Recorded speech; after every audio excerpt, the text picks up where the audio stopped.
Okay, good evening. It's so nice to be with you here tonight. I'm Dr. Susan Timoney. By day, I'm the Assistant Secretary for Pastoral Ministry and Social Concerns at the Archdiocese of Washington. I oversee the evangelization initiatives, the Office of Family Life, Young Adult Ministry, and Ethnic Ministries. And so it's a wonderful opportunity to be able to think about evangelization in its broadest context. And so it's a delight to be here tonight in this first week of Advent, and I'd like us to just take a moment to quiet ourselves down to get ready for, I hope, will be an interesting conversation and time of reflection. But we begin first with a prayer. We begin in the name of the Father, and of the Son, and of the Holy Spirit. Keep us alert, we pray, O Lord our God, as we await the advent of Christ in your Son, so that when he comes and knocks, he may find us watchful in prayer and exultant in his praise. And this we ask through Christ our Lord. Amen. This is the prayer from the Roman Missal for today, but how appropriate is it also, because aren't two characteristics of an evangelizer is someone who is a person of prayer and someone who in fact sings the praises of the Lord. So what are we hoping to do tonight? Almost 20 years ago now, I gave my first lecture on evangelization. I was working for a lay formation program, and we were getting ready to completely redesign the practical application piece of the course. And my job was to give an umbrella of what we thought the praxis portion, the formation of the laity ought to be, to go with the intellectual formation and the catechetical formation. And so I began reading in a lot of areas, and I realized that, in fact, the umbrella was evangelization. And so I was introducing this new evangelization curriculum to the group of adults. And I was talking about how now St. John Paul II was calling us to really renew this missionary sense and spirit. And I thought that I was teaching with great enthusiasm and laying out something people would be excited about. And when I finished and was ready to take questions, a woman raised her hand, and she looked at me and she said, "I'm a Catholic because Catholics don't evangelize." It was not an auspicious start to the new curriculum. But what I realized was, for so many Catholics, this meant a new identity in many ways. It meant that they needed to think differently about the way in which they were not only being called to share their faith, but the responsibility they have for the mission of evangelization. And anytime we're thinking about changing our identity, anytime we want to adopt a different expression of who we are, what we're passionate about, how we share those passions, we know that it often begins from the inside out. So in the spiritual life, we call this conversion. And indeed, I really think this has been a moment of conversion in the life of the church as lay people adopt this evangelizing personality, this evangelizing nature. So in the first part of the lecture, I'm going to skip that for a minute, what I want to do is talk about how the conversation has matured over the last 40 years or so.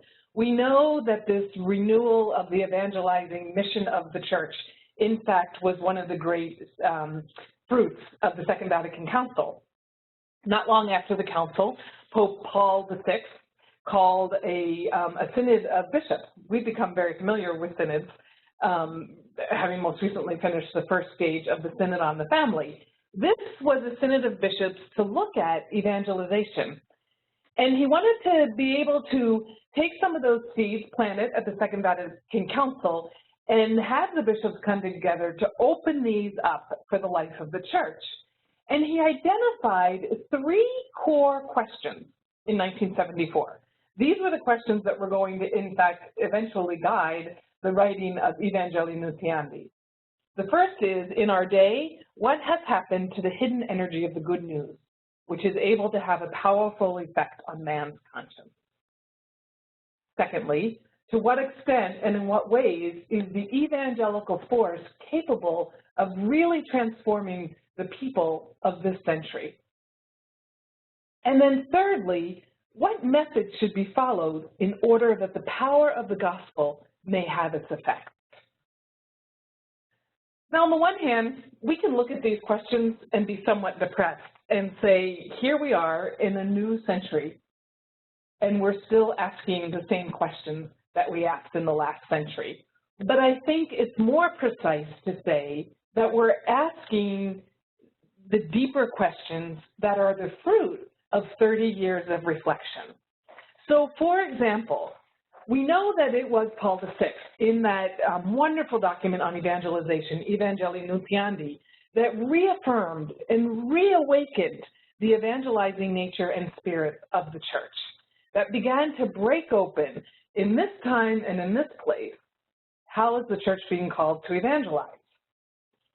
Following him now, St. John Paul II went a step further, and he said, you know, here we find ourselves toward the end of the 20th century.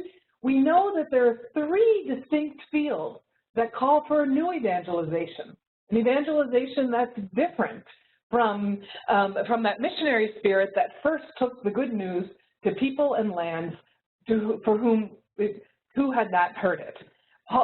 John Paul II said, we've got three different groups of people to whom we need to speak.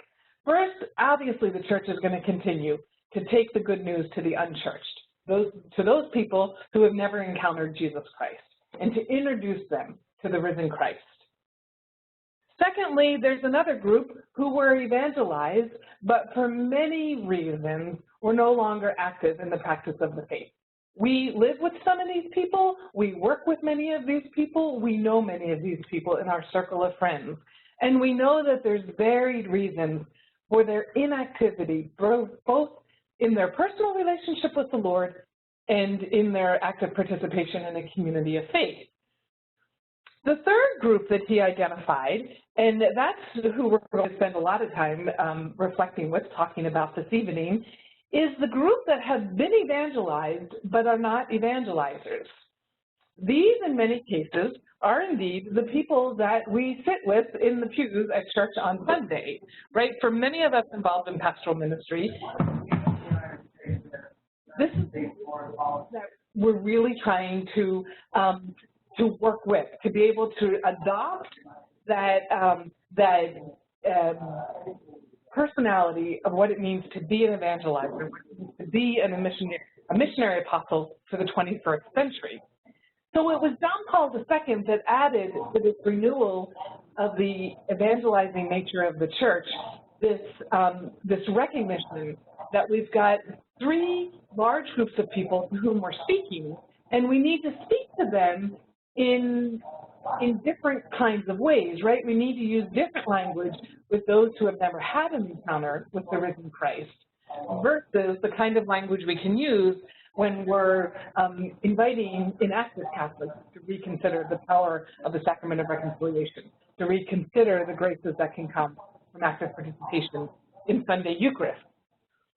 Then Pope Benedict brought to the conversation, deepened the urgency of this evangelizing spirit by saying and by raising up for us, what is it?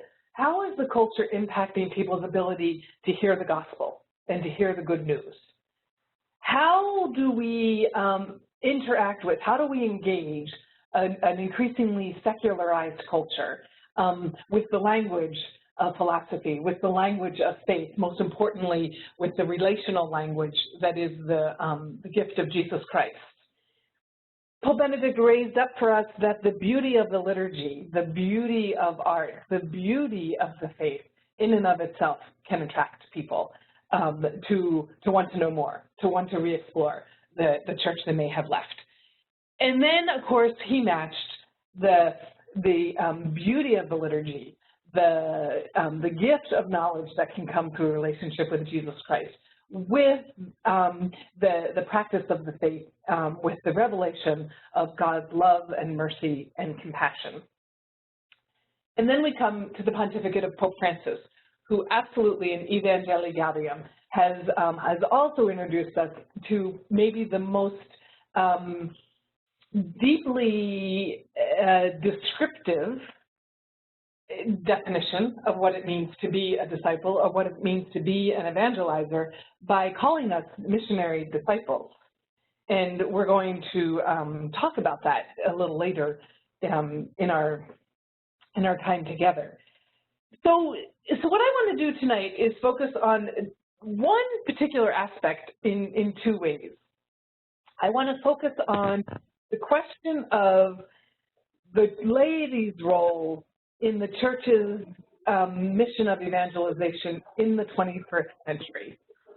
And I want to do that by looking at three concrete charisms, but then also how they are lived out and how they are witnessed to in the lives of three lay saints within our tradition. So the question we have in front of us is, as we see the church maturing in her understanding of what this renewal in the missionary spirit is calling us to, we also recognize that lay people are being called to assume a responsibility in a way that they have not done in the past. And specifically, in the language of St. John Paul II, I want to look at how do we help those who have been evangelized become evangelizers? How do we help Catholics, lay men and women in particular, be more confident with this identity as a missionary apostle and be more free in living their faith fully, sharing their faith freely, and thinking about the work that they do as vocational, no matter what that work may be? I think this is a critical question because if we're going to have more engaged Catholics, both in the life of our parish and giving witness and testimony in the world, then they need to be comfortable in calling themselves evangelizers and in recognizing the opportunities they have to evangelize and responding appropriately. So this is how Paul VI first talked about it in Evangelii Nuntiandi.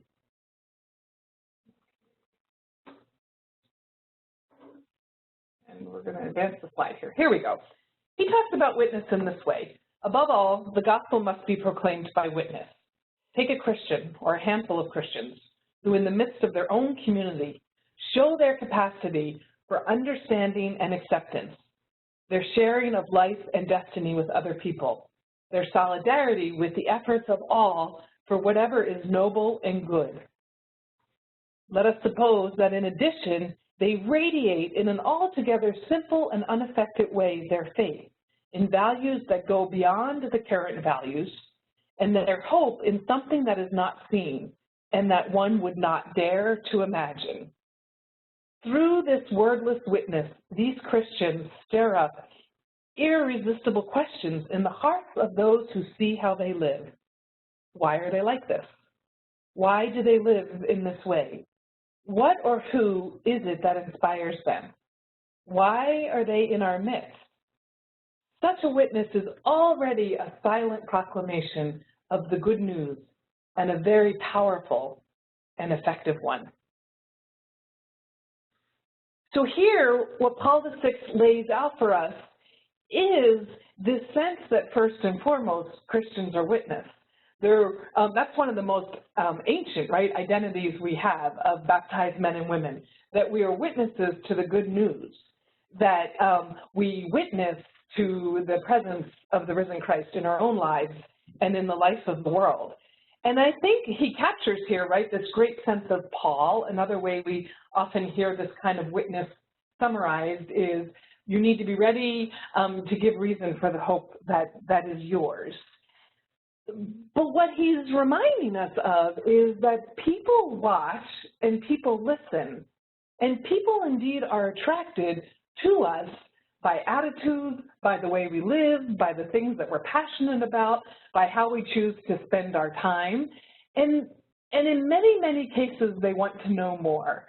If any of you work in RCIA programs, you know that when you ask people what has attracted you to the RCIA, 9 times out of 10, the response is a coworker who I just like their attitude about life, a boyfriend or a girlfriend whose values I really respect, a neighbor who talks so passionately about her participation in her parish. And sometimes I think we underestimate the value of that unspoken witness.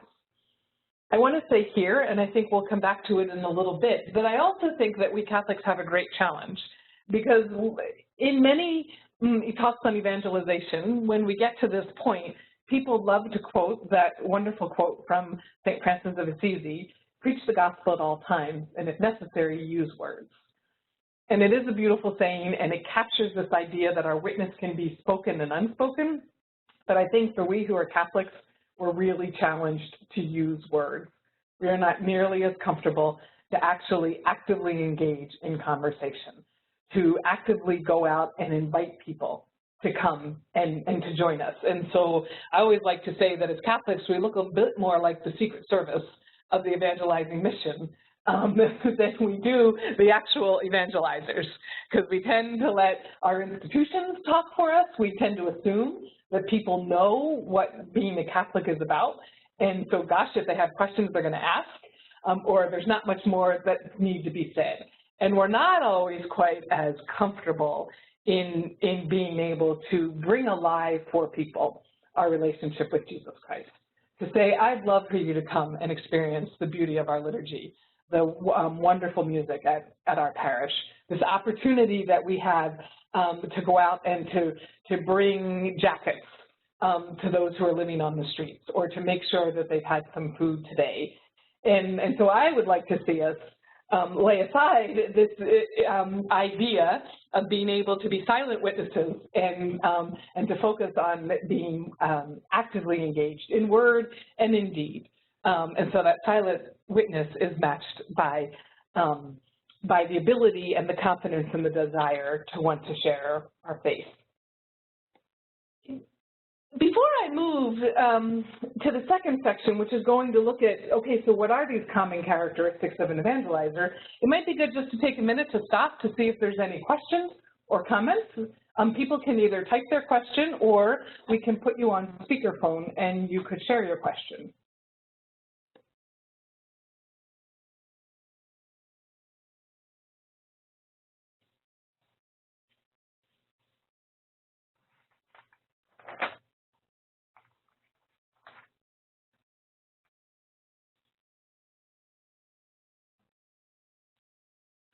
Okay, so I want to move then to the more practical dimension. That is to say, how do we form evangelizers for the 21st century? What is it that characterizes an evangelizer? And I want to do this in two ways. The first way I want to do is, in fact, talk about three characteristics that we've seen from the very beginning of when the church has particularly invited lay people to this renewal of their identity as a missionary disciple, and then to talk about three lay saints that I think particularly exemplify this. So I'm going to, we're first going to begin with this idea of being a missionary disciple or a missionary apostle. It comes from Pope Francis's letter, Evangelii, Gaudium, and this is what he says: all the baptized, whatever their position in the church or their level of instruction in the faith, are agents of evangelization. And it would be insufficient to envision a plan for evangelization to be carried out by professionals while the rest of the faithful would simply be passive recipients.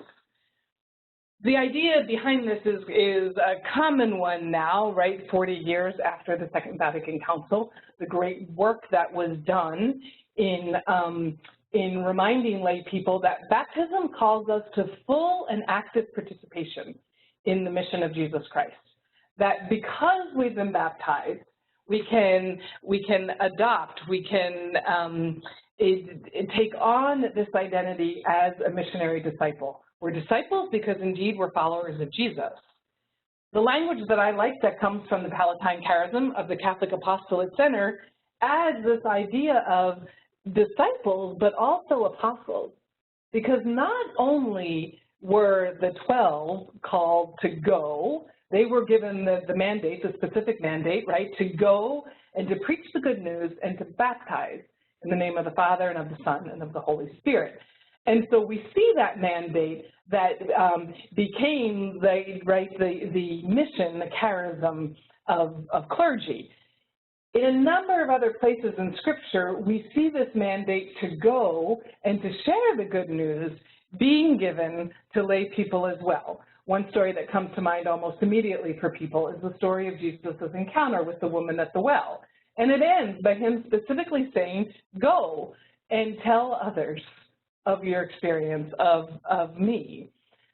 To those he has healed, he often said, go and share with others what you have experienced. So this twofold apostolic personality comes first from our encounter with the risen Lord in and through the sacraments, beginning with baptism, and secondly, because of baptism, being called to go. But the identity of the missionary apostle of the 21st century, the identity of lay people as evangelizers are grounded in three specific points. First, in our relationship with the living Christ. To be an evangelizer, we need to have a lively, dynamic relationship with our Lord.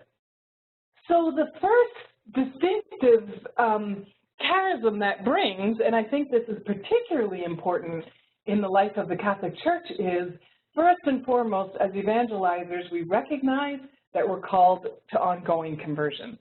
That like any relationship in our life, it can grow deeper when time is spent, when we remain close to that person, when we find a place to be able to share openly and more deeply because the trust has been developed.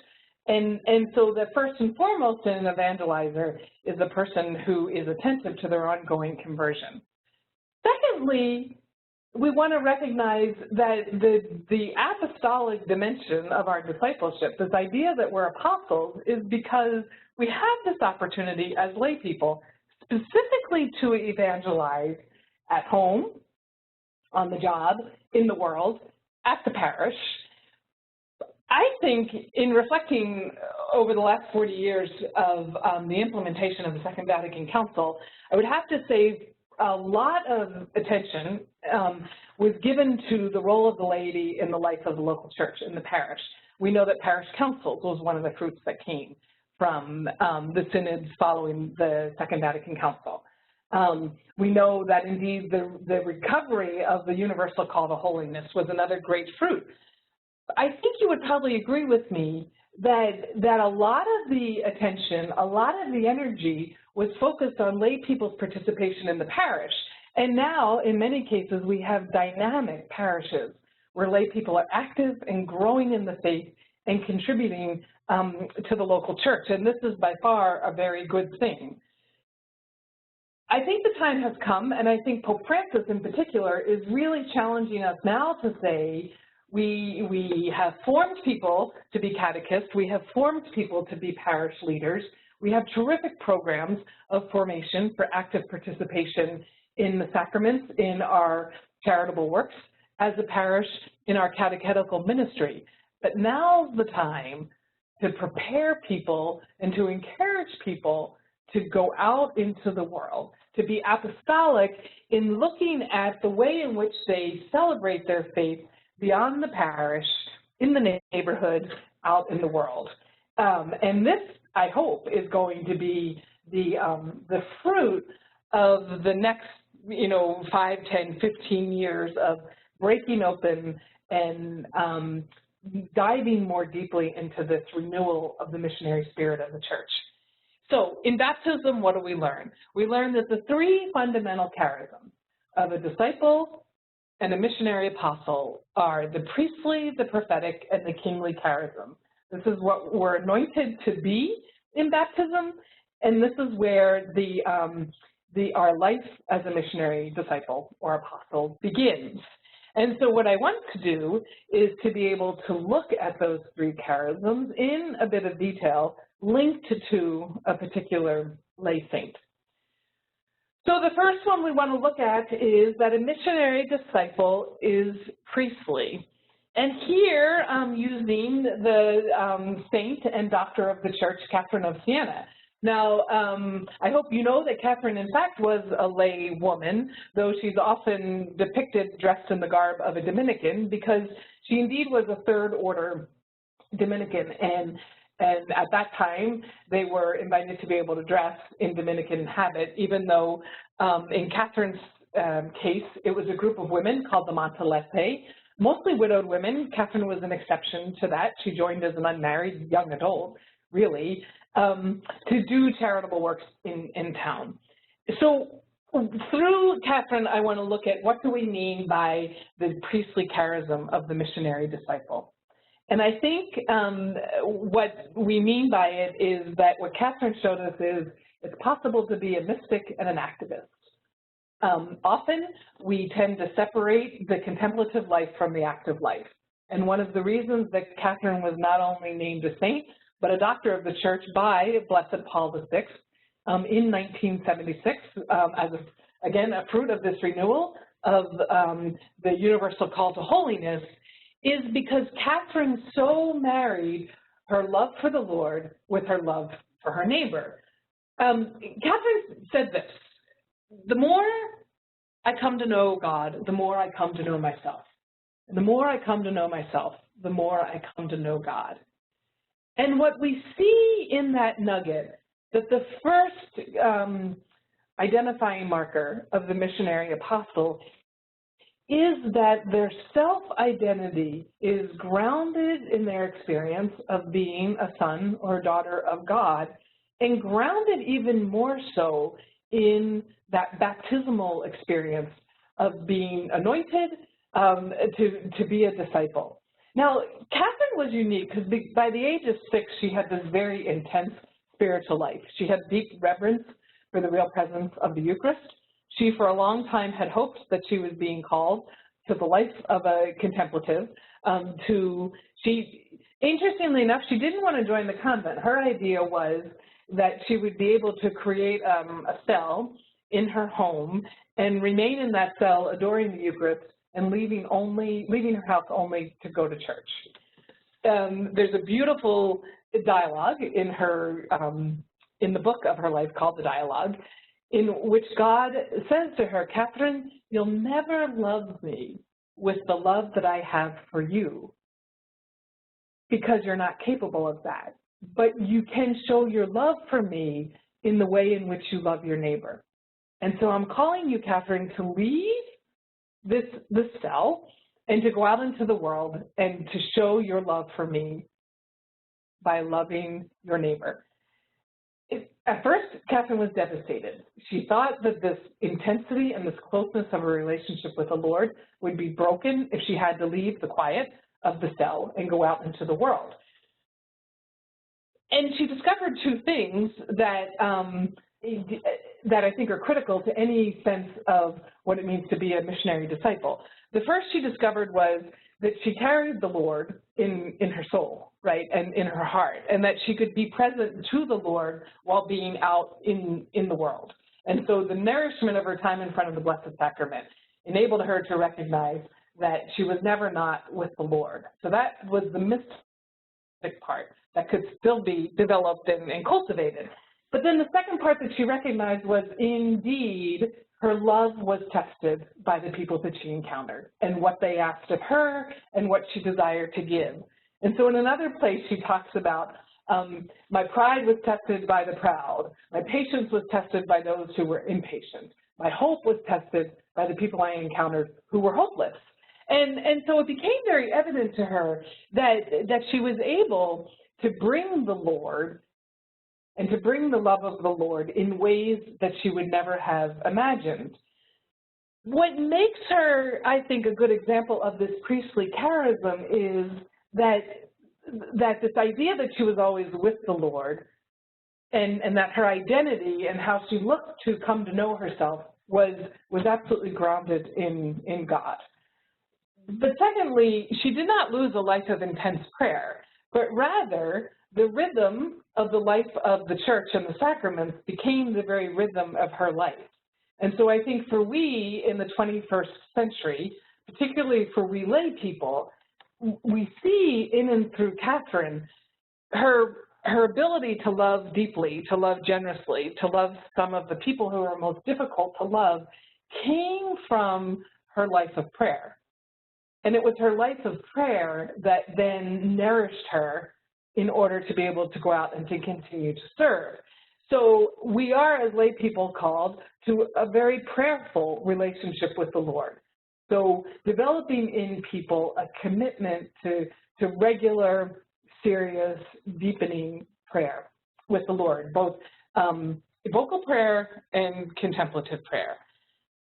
Secondly, full and active participation in the sacramental life of the church. We know that that's absolutely key to to adopting the lifestyle, right, of a disciple. But even more importantly, it is what enables us to be able to do then the missionary work, never losing sight of walking with Jesus, and of recognizing that all that we do is Jesus working through us. And then thirdly, I would say this priestly charism, this priestly identity is, right, this, we recognize that this priestly characteristic of baptism is the priesthood of the baptized, that we cultivate in that a Catholic worldview. And here is where I think this woman of the 13th century really has a tremendous amount to teach us. Because if you know the story of Catherine, you know that she was involved at every level of life in her community and at the highest levels of life in the church. That this uneducated, illiterate woman for most of her life, because people recognized in her holiness, was called to be a leader or to be a witness.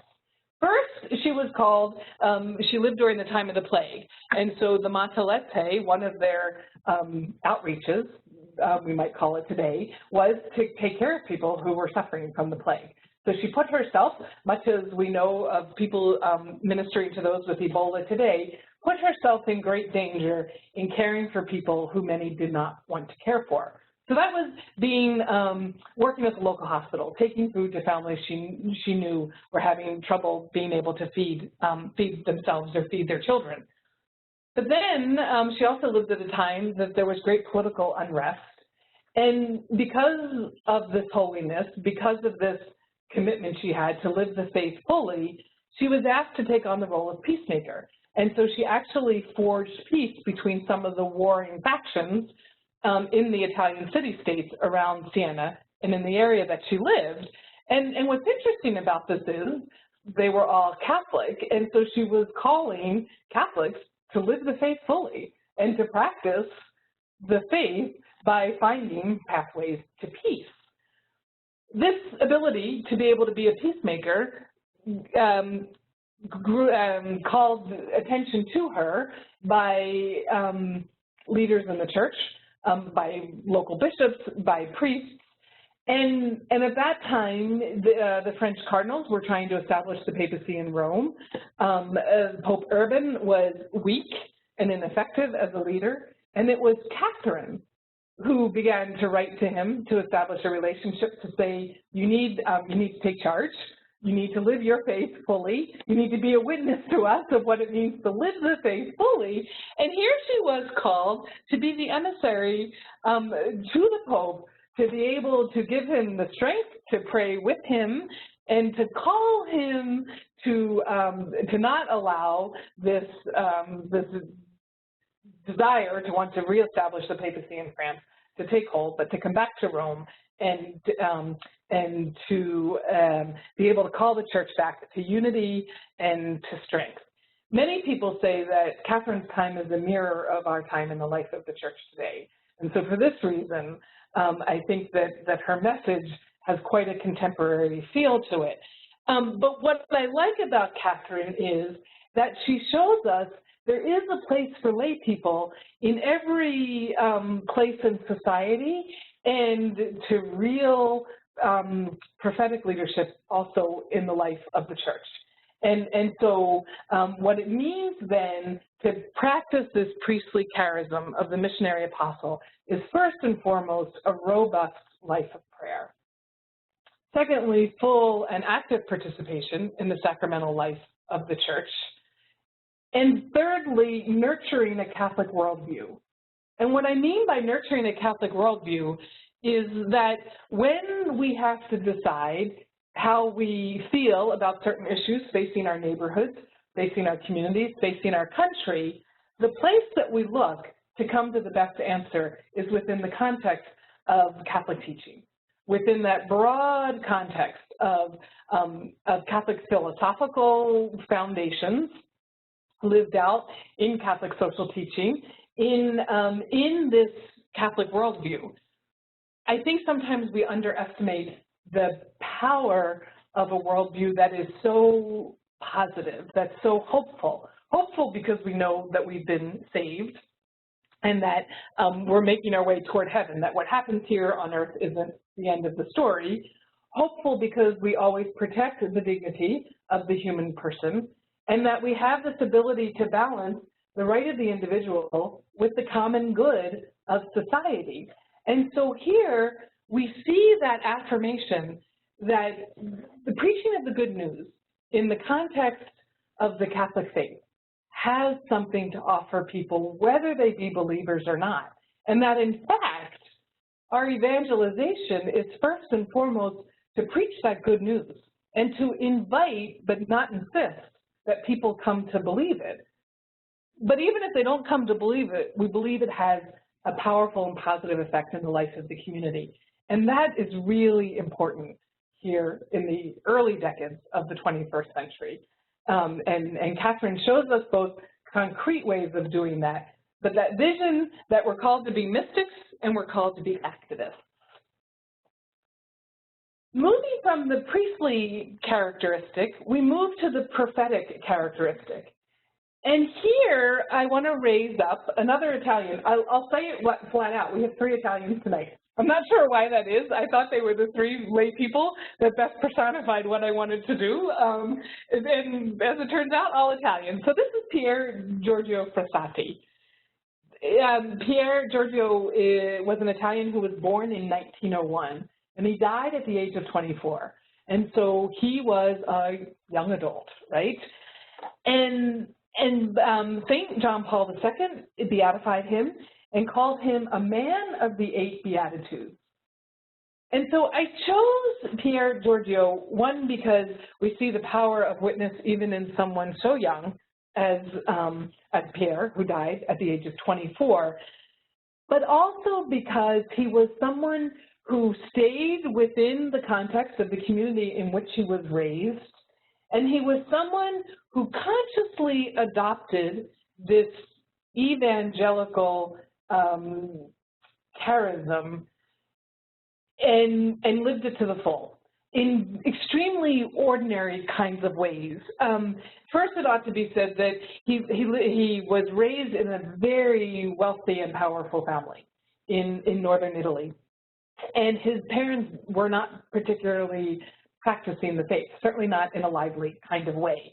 And it was his involvement in his parish, in the St. Vincent de Paul Society, and in school that first opened him up to this idea of the possibility of a deeper relationship with Jesus.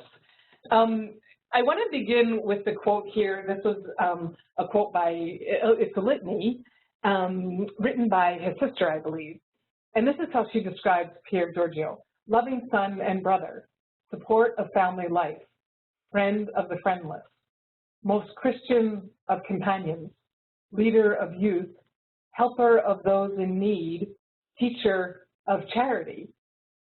And you can see where St. John Paul II began to connect the lived expression of the Beatitudes with Pier Giorgio. But what so strikes me about this is these are all very ordinary opportunities to share the faith, that he was a witness within his family. In fact, His parents were not aware to the extent in which he was practicing charity, that he was pretty much giving away any of the money he earned and a lot of the money that he had inherited from his family. And they were so unaware of it that when he died, the piazza in front of the church was filled with so many of the people whom he had helped.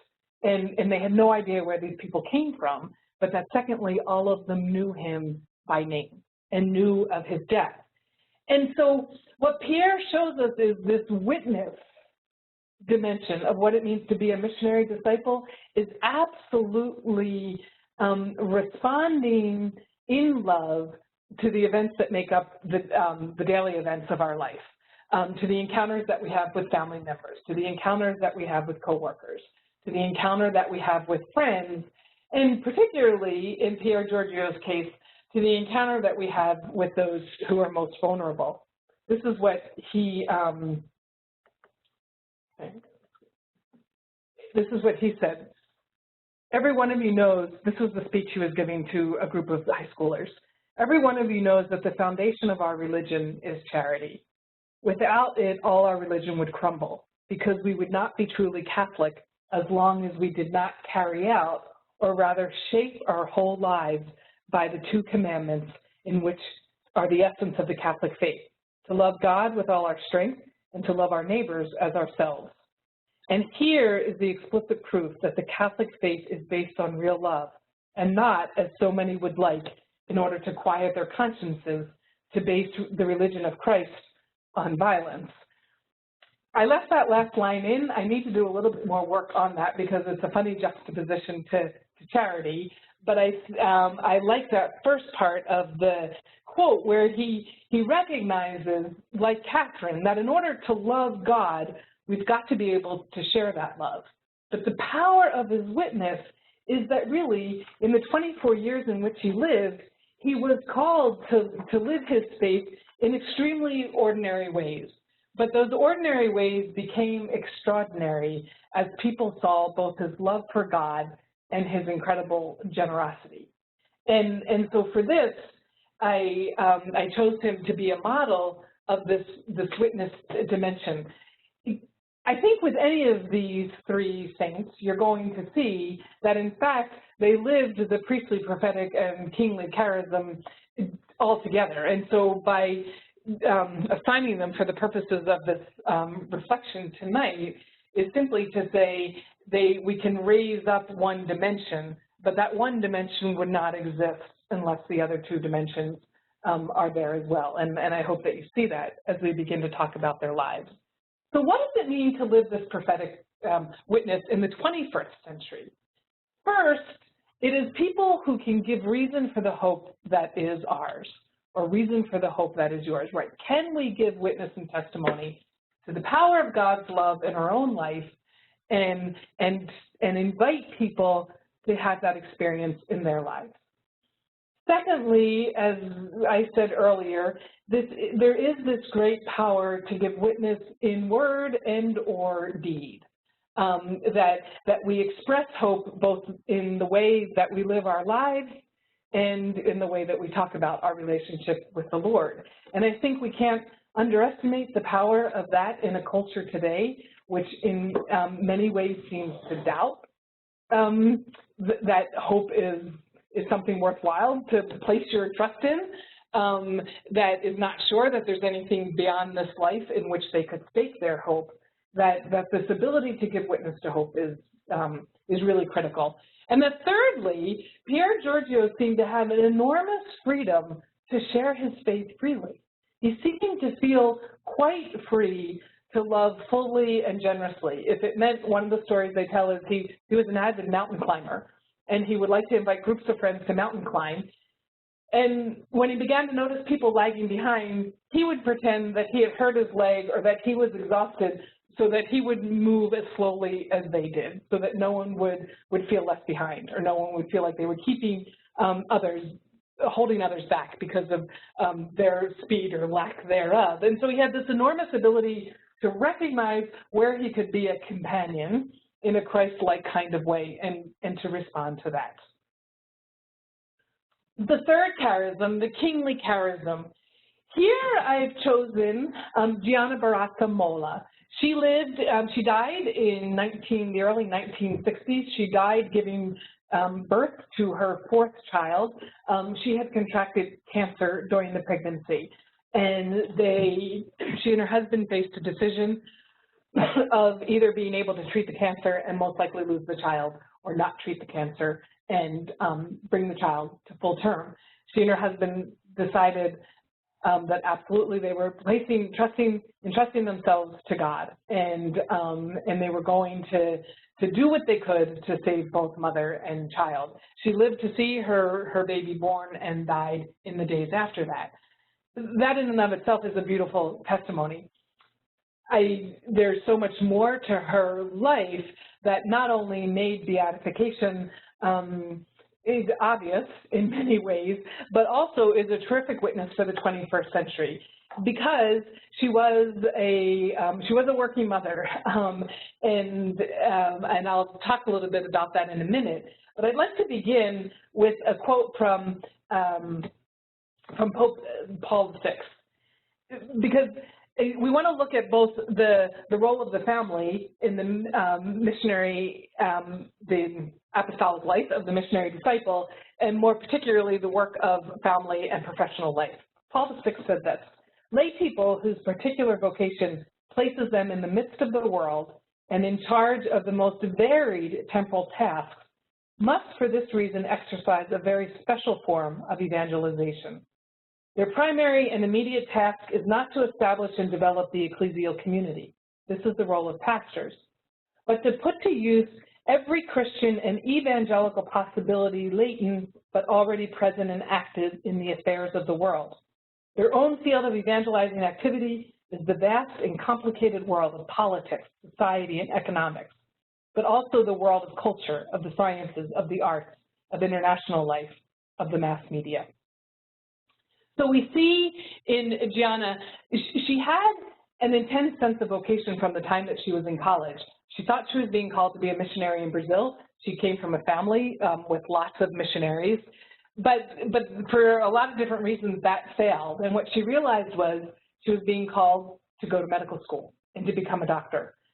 And so she pursued that because she felt her mission field was going to be that of medicine, and particularly that of family medicine. She met her husband, who was an extremely successful businessman, and even in their letters to one another before they were married, you see this very mature sense of the vocation of marriage, and then for her, this desire to want to weave the vocation of marriage with the vocation of a full-time professional woman, which at that time was not nearly as typical or usual as it is today. And so she raises up for us the vocational sense of a professional field like medicine with the vocation to marriage and that of the domestic church. Another quote about this from Pope Francis: "At different times in the church's history and also in the Second Vatican Council, the family has the well-deserved, beautiful name of the domestic church. This means that there should be found in every Christian family the various aspects of the entire church. Furthermore, like the church, the family ought to be a place where the gospel is transmitted and from which the gospel radiates."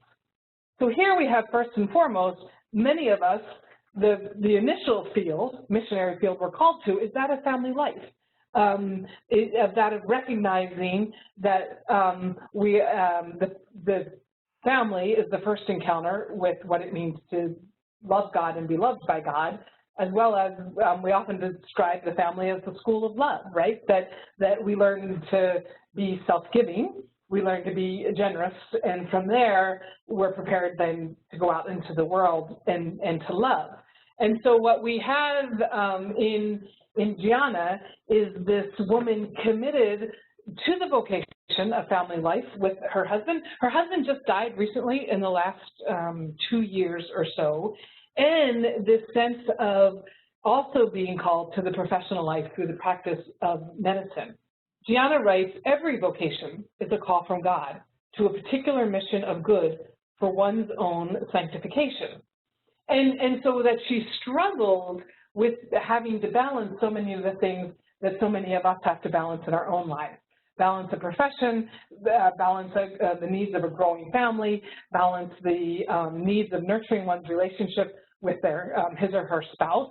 In her case, her husband traveled a great deal around the world, and so there were lots of times that he was gone for long periods of time. And one of the ways they nurtured their relationship that I think is particularly beautiful is they tried to go to Mass at the same time, even if they were in 2 different cities in Italy or even 2 different parts of the world. So they had that sense that their relationship and their faith needed to grow together as a couple to help be the foundation of that domestic church. I think it's beautiful. Gianna's daughter writes of her mother, "All my mother's life has been a hymn to life, to joy, to God's love, to Our Lady, to her family, to those very near to her, her beloved husband, my daddy, her beloved children, and her dear patients." What we see in Gianna is that she had a consciousness that her work was a vocation, that it contributed to building the kingdom of God, not because of the kind of work that she did, but because she was the one doing it. And this is something we need to affirm for people, that being a missionary disciple or a missionary apostle does not mean that we're called to serve the missions in a foreign land. Usually it means that we're simply called to go to our offices and to bring God to the office. And the work becomes an offering back to God because of the way we do it, not necessarily because of the kind of work that we might do. And that also we need to remember always that the life of the missionary disciple begins at home, right? So what's the work of preparing missionary disciples for this apostolic work? How do we develop this charism of priestly, prophetic, and kingly? We do it in a way, and here you might think that I'm stealing from Sherry Waddell in her really well done book, Forming Intentional Disciples, and I think she has captured well what we've come to realize over these last 40 years. That first, those of us in the work of formation indeed have to do formation and not just catechesis. That people can know the faith, but it doesn't mean that they know the Lord. And so that formation means that we're forming the spirit and the mind, right? That we're nurturing the priestly, prophetic, and kingly charisms in and through any encounter we have with adults.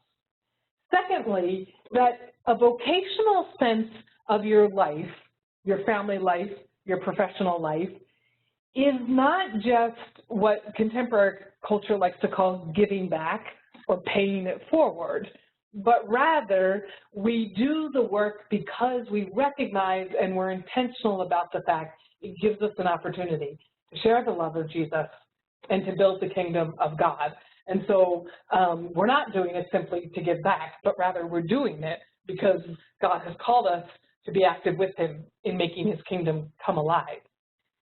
And thirdly, it's intentional in the sense of we're helping people realize they are called to be mystic activists, that we as lay people are called to the full expression of the life of holiness. And because we're lay people, that means that we're called to live that out in the world. But we've got to be contemplative in nurturing our life of prayer and our full and active participation in the sacraments, but that we recognize the missionary field that we're called to is in fact in our homes, in the offices, out in the community.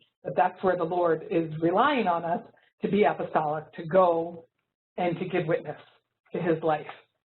And so I want to read, as I put up a slide that has some further resources for you, I'd like to end with a quote. This was Pope Francis very recently in his trip to Korea, speaking to a group of Koreans. "This precious legacy lives on in your own works of faith, charity, and service. Today, as ever, the Church needs credible lay witnesses to the saving truth of the gospel, its power to purify and transform human hearts, and its fruitfulness for building up the human family in unity, justice, and peace. We know that there is but one mission of the Church of God, and that every baptized Christian has a vital part in this mission. Your gifts as lay men and women are manifold and your apostolates varied. Yet all that you do is meant to advance the church's mission by ensuring that the temple order is permeated and perfected by Christ's Spirit and ordered to the coming of his kingdom. And so with that, I would welcome comments or questions, clarifications.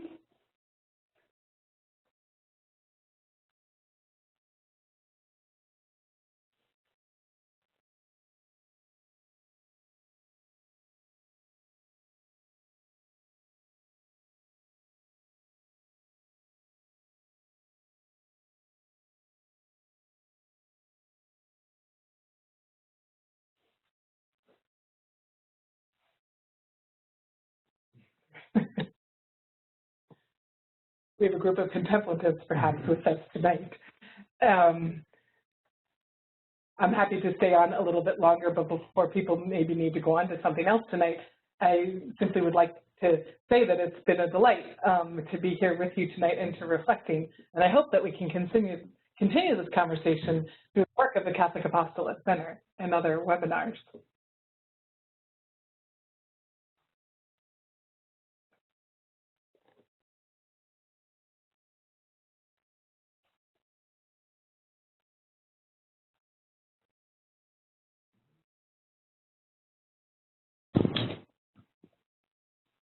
Yes, those are questions.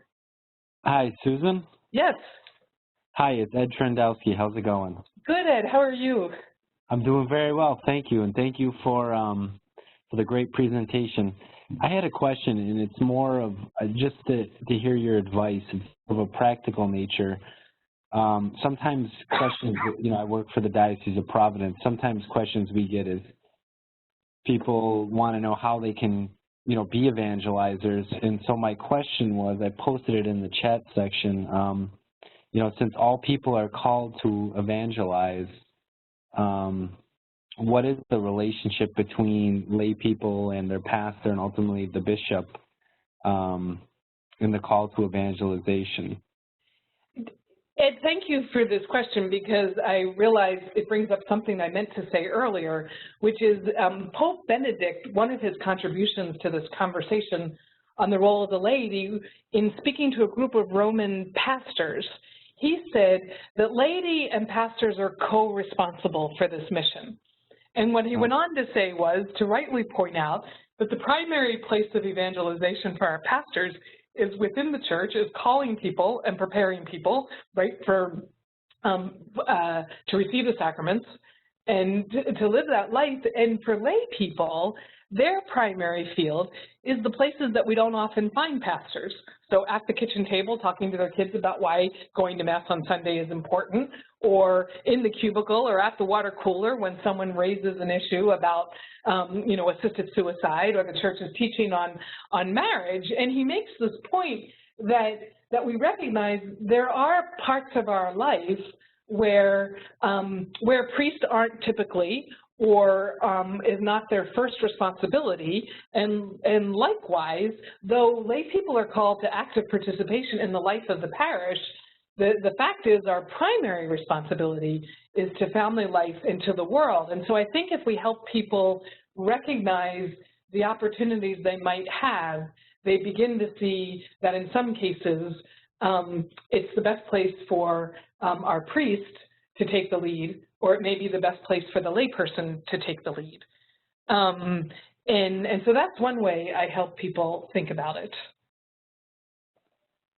Yeah, that's great. I've often found that, and thank you for that. I've often found that, even just, if you see somebody who needs help, or somebody on the side of the road, or helping like a neighbor rake leaves, those are great opportunities they're very natural opportunities to discuss, what we are, we're Catholic, and those seem to be opportunities where people are more open to talk about the faith. So I just, I found that, and I appreciate you, that's right along with what you were saying. Those are the, the natural and fluid opportunities that we have to share the gospel. I think that's exactly it. I think that sometimes people get intimidated by this idea that they have to answer the impossible question, or they have to come up with the perfect solution to someone's problem, when often we just want people to listen, or even to be able to say, I'll keep you in prayer. That can be received incredibly powerfully by another person who may not be a person of prayer themselves, or would think, if you're really going to take the time to remember this in prayer, that itself is a gift. And so sometimes I think it's helping people realize we tend to complicate it in a way it doesn't need to be complicated. Yeah, thank you. Thank you, Ed. Okay, another question. The question posted is, how can someone be involved in evangelizing in the parish beyond the role of catechist to children? How can we reach the adults? This is an excellent question, and I think it's an area that we're just beginning to break open. One thing that I think we don't do enough in our parishes that I would like to see more of is giving Catholics an opportunity to share their witness, to share their story of how they've come to know the Lord and love the Lord, or why participation in this parish is so important and life-giving to them. And so where are the opportunities that it makes sense to do that? I think social media could be a real help in getting people to write their testimony and being able to post that.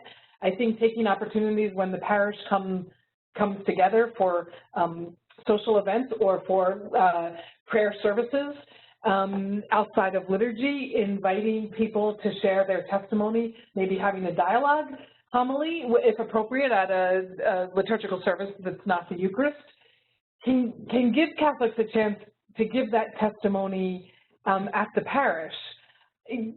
Pope Francis has certainly pointed out, and even a number of secular studies have shown that people have a tremendous interest in giving back, right, in serving those who are vulnerable, who are most in need. I mean, we see it exploding, particularly at this time of year.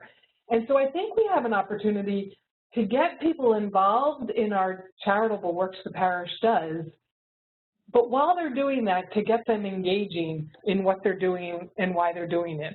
I think sometimes we forget to make prayer part of any and all of our parish events, or we don't invite people to come back and to think through that experience of working down at the soup kitchen, or that experience of taking Christmas dinner to families who didn't have dinner, to break open the experience in a way that they recognize how they saw Christ in the face of those people, and perhaps how they felt like they could be Christ. So I think adding formational pieces to any of our parish ministry gives us a chance.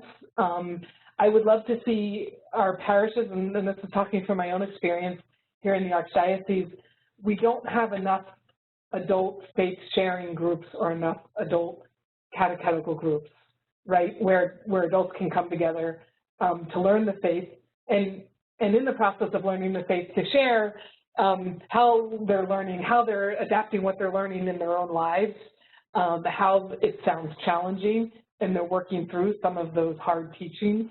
And so I would love to see us have a wider variety of group experiences for adults.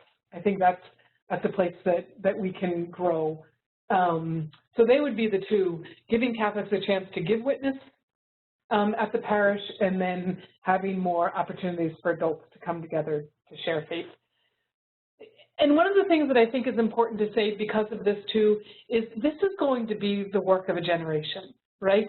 That when we see, in a sense, how far we've come in the last 40 years, but that we also see there's things to break open, I think we have to be prepared to say that this is not something that's going to change the way the church looks in 5 years or maybe even 10 years, but that it's going to be the work of, you know, the next generation within the life of the church. And so that should not dampen the urgency that we have for this, but it should help us to recognize that it's not going to be a program or an initiative that's here for a couple of years and then the church is going to change direction or take something new on.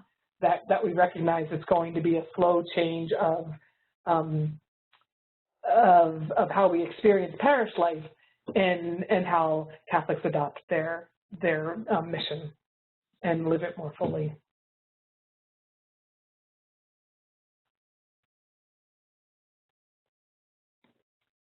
Okay, well, thank you very much for ending with two such good questions, and we look forward to being together again for the next webinar. Good night.